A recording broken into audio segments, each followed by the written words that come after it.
Hey there, it's your local idiot. Again, I had a tiny little thought. I thought I'd share it with you. Sorry about that. So, in preparation for me to move to the state of Oregon, West Coast from Iowa. See Iowa with the snow? I despise snow. Anyway, so this is my last year in Iowa. So I'm opening a business in Eugene, Oregon, where I'm from, and to do that, I'm going to have to be out there to physically do it. But my wife works. My wife and I work in Clinton, Iowa, right now, and she doesn't want to give up her job yet, which I don't blame her because it's a good-paying job and stuff like that. So she's concerned about the transition. So I'm going to be transitioning from Oregon or from Iowa to Oregon in the next few months when I get done with my MBA, which is in I don't know, 16 weeks or 18 weeks or something like that. So I'm doing a van build because for about 3 months or so while I'm out there by myself to get the business physically going, I'm going to have to be staying out there and kind of just running around doing some physical stuff. I just started the business like it's an LLC and stuff online, and so I don't have the federal EIN yet. I will be getting that soon, but I've got to, for marketing purposes and to hire people and train people and some stuff like that, I've got to do it out there. So I've got a few months ago, I bought a 2008 E150 POS, and kind of high miles, not 100,000. It's like 70,000, something like that. So for a Ford van, that's a lot. But it's just a cargo van. And so this is basically for all the van build people out there. I'm going to kind of list off the things that I think I have done for it, or that I have bought for it already. And anybody that sees this and that has any tips or anything like that from experience, please let me know.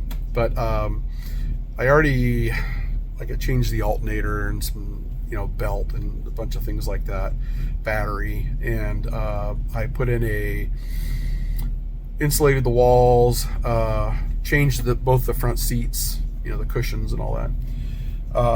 Did a bunch of under the hood work to it to get it back up to proper running condition, and put a new stereo in, new Sony stereo that's Bluetooth and stuff, just to update the system a little bit, and a backup camera. I'm going to get rid of the back windows and the side windows, for like the side door kind of thing, because I'm going to wrap the whole van. It's got some rust in it. It's a Midwestern van. It's got some rust, which I'm repairing, but that's not why I'm going to do the wrap. The wrap is basically going to be for the business. So one of the things I've got to do is really flood the market out there with a bunch of hardcore marketing, just to get the word out and get the phone calls coming in and get clients and stuff. So I've bought, I put in walls and insulation. I built a kind of a platform over the floor. See, the rust was bad enough to where I had to patch some holes in the floor, and then I, with like fiberglass and stuff, I sprayed the entire underneath of the van, which was very rusty and stuff, with OSPO, which is an acid type of stuff that was supposed to stop rust in its tracks so it doesn't continue to just basically metabolize, or whatever you want to call it. And then I sprayed everything I could with a primer, like a Rust-Oleum type primer, and repaired a couple things like the muffler, the exhaust system that had some rust holes in it.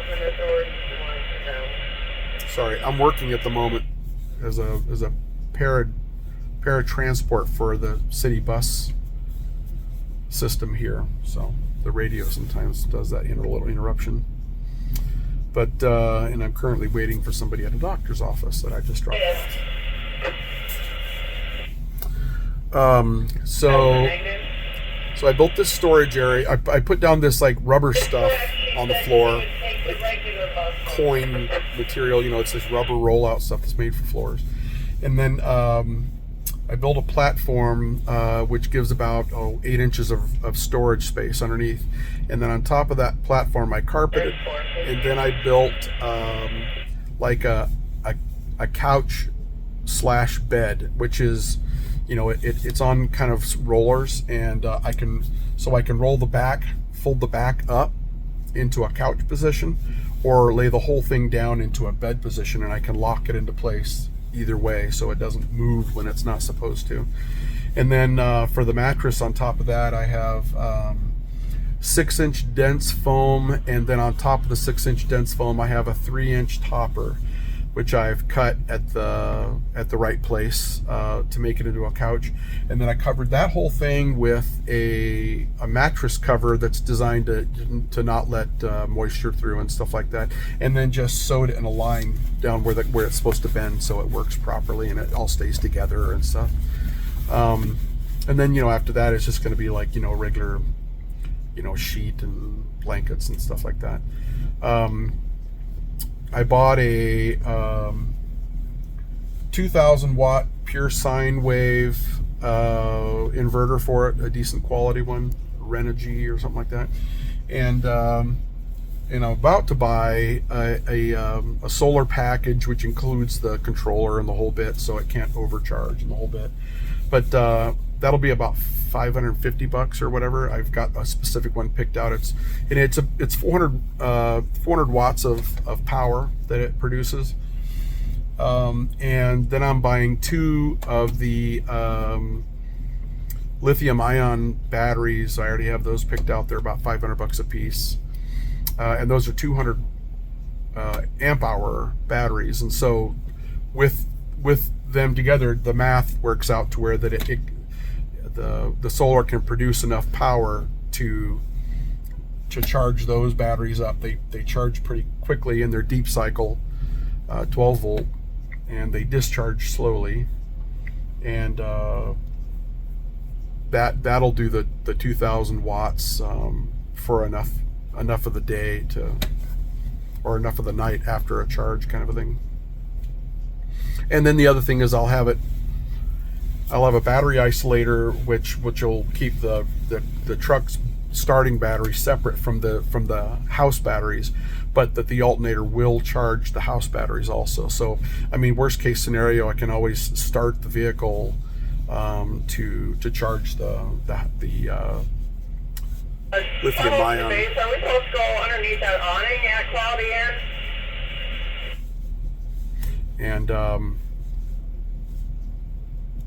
and I also bought a paratransit kit, but not fixed route. Okay, 10-4, thank you. And I what else? Did you happen to find the keys? Oh, and I bought a 32-inch LED TV,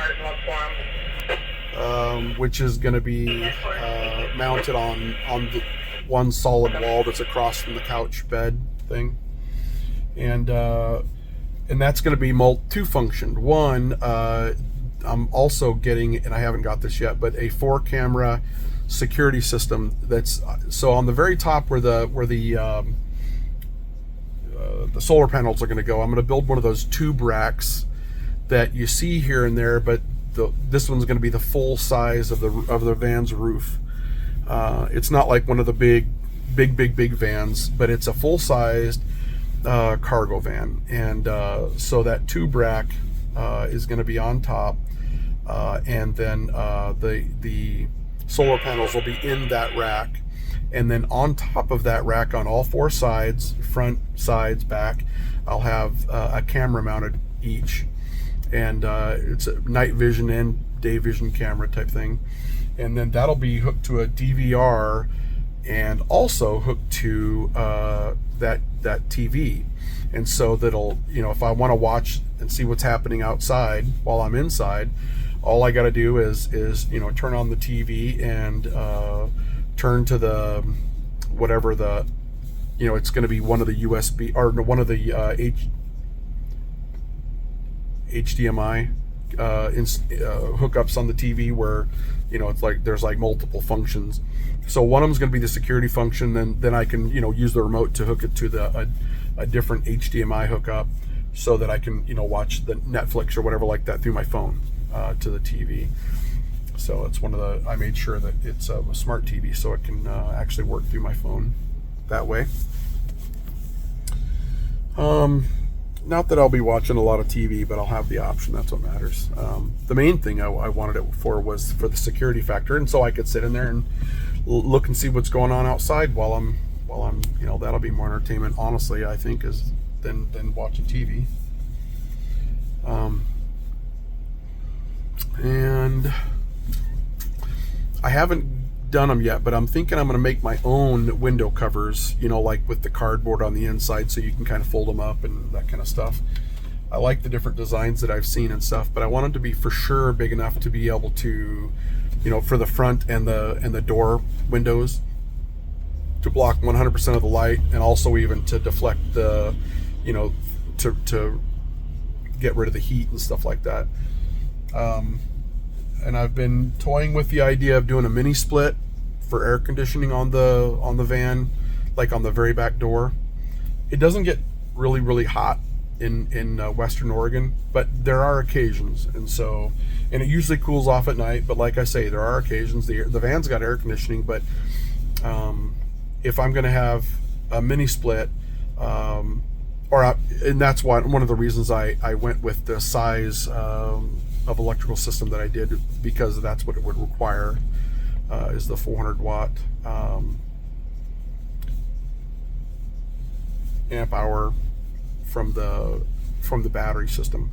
I will probably add batteries as I go, because